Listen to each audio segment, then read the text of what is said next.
د کورنیو چارو وزارت د عامه اړیکو لوی ریاست رئیس الحاج مولوي عبدالحکیم همت اخندزاده او د کورنیو چارو وزارت ویان مفتي عبدالمتین قانع د لوړپوړي پلاوي په مشرۍ پکتیا ولایت ته رسمي سفر وکړ. د سفر په ترڅ کې پلاوي د پکتیا ولایت له والي الحاج ملا مهر الله حماد او د پکتیا ولایت مرستیال والي مولوي محمد انور دین پرور سره جلا وکتل او د ولایت د رسنیو مسؤلینو او خبريالانو سره یې ګډه ناسته ترسره کړه. د عامه اړیکو لوی ریاست رئیس الحاج مولوي عبدالحکیم همت اخندزاده د رسنیو رول مهم وباله او ویل رسنۍ باید د اخلاص، رښتینولي، ملي مسؤلیت او اسلامي ارزښتونو پر بنسټ فعالیت وکړي او د هیواد د ثبات او یووالي او پرمختګ او پیاوړتیا لپاره خپل رسالت مسؤلیت په ښه توګه ادا کړي. نوموړي زیاته کړه نظام او هیواد دښمنان هڅه کوي چې د افغانستان د پرمختګ او یووالي مخه ونیسي، خو د رسنیو او خبريالانو ګډ مسؤلیت دی چې حقیقت او ملي یووالي همغږي پیاوړې کړي،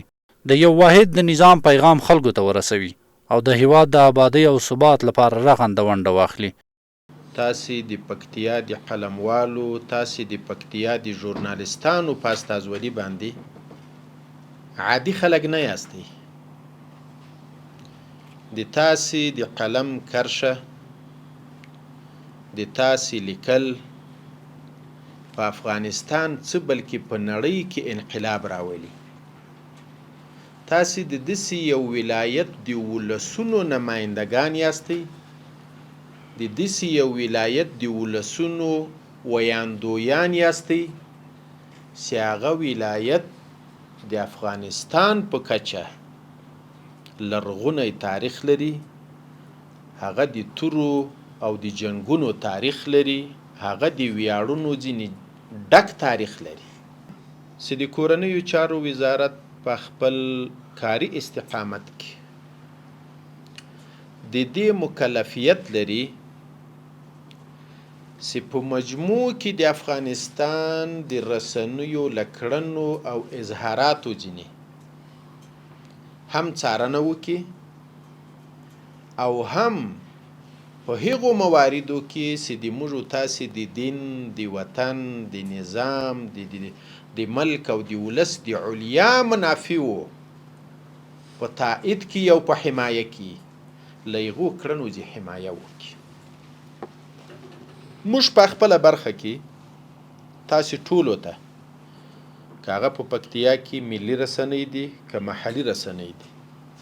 پوره ډاډ درکوو چې په هر میدان کې د تاسې له څنګه ولاړ یو، تاسې د موږ ورونه، تاسې د موږ سترګې، تاسې د موږ ژبه او تاسې د موږ ویاندویان یاستئ. لہذا په هر ډګر کې چې په هغه ډګر کې تاسې د خپل نظام، د خپل ولس، د خپل ولایت دفاع کوئ، موږ به د تاسې مدافعین یو. دا د موږ فریضه ده. دوهمه دا ده چې تاسې پیژئ چې افغانانو په تاریخ د افغانستان کې بیا خصوصا د پکتیا ولایت مختلفو انقلابونو کې مختلفې معرکې او جنگونه ګټلي دي، خو هر جګړه، هر انقلاب له شا یوه فلسفه لري، یوه فکره لري. جګړه وګټلی سي، جنگ وسي،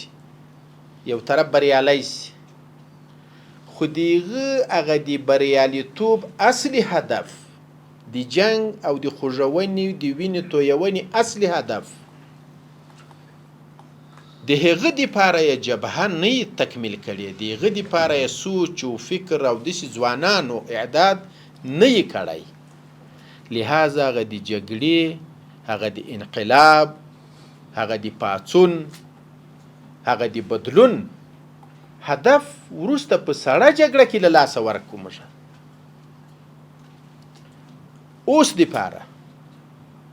تاسې په دې باندې باور ولرئ، ځوانان هم یاستئ او مجرب خلک هم یاستئ او تاریخ د افغانستان به مو لوستی. مخکې نه ځم خو په 45 کلن تاریخ د افغانستان کې داسې مرکزي قوي او متحد حکومت یا نظام د په دې 45 کاله کې موږ نه د لیدلی او نه راغلی لکه اوس چې موږ تاسې لرو. زه په مکتوب کې معاون یم، په خدمت کې عسکر یم، د عسکر هم عسکر یم، تنها عسکر نه یم، د عسکر هم عسکر یم. او موږ چې څه شی موږ سره د دغه ورونو هغه د شپې د ورځې 40 غنټو کې جمعې په ورځ چټي نه لرم، هر وخت چې موږ عسکر یو. خو تاسو سره چې څه د دوی څه جوړېږي، تاسو هم احتراما هیله دا ده چې تاسو هم کوشش وکړئ او خپل چې تاسو سره امکانات دي هغه دوی سره شریکوي او ورکوي. دا به ډېره ښه خبرې ده. مې واخري خبره په همدې غونډه کې د کورنیو چارو وزارت ویان مفتي عبدالمتین قانع ویل چې د افغانستان نن د پراخ امنیت له نعمت څخه برخمن دی. رسنۍ باید د هیواد د پرمختګونو، رغنیزو فعالیتونو، مثبتو لاسته راوړنو انعکاس له لارې د خلکو د امید او باور د پیاوړتیا لپاره اغېزمن رول ولوبوي. اهمیت او زموږ او تاسو دغه مهم سنګر چې په ګډ او مشترک سنګر دی، یعنې زما سنګر او د تا سنګر بیل نه دی، دغه یو سنګر دی. دغه سخت شرایط کې قرار لرو افغانان اول ځل چې الحمدلله واحد مرکزی قوت او یو مؤمر او یو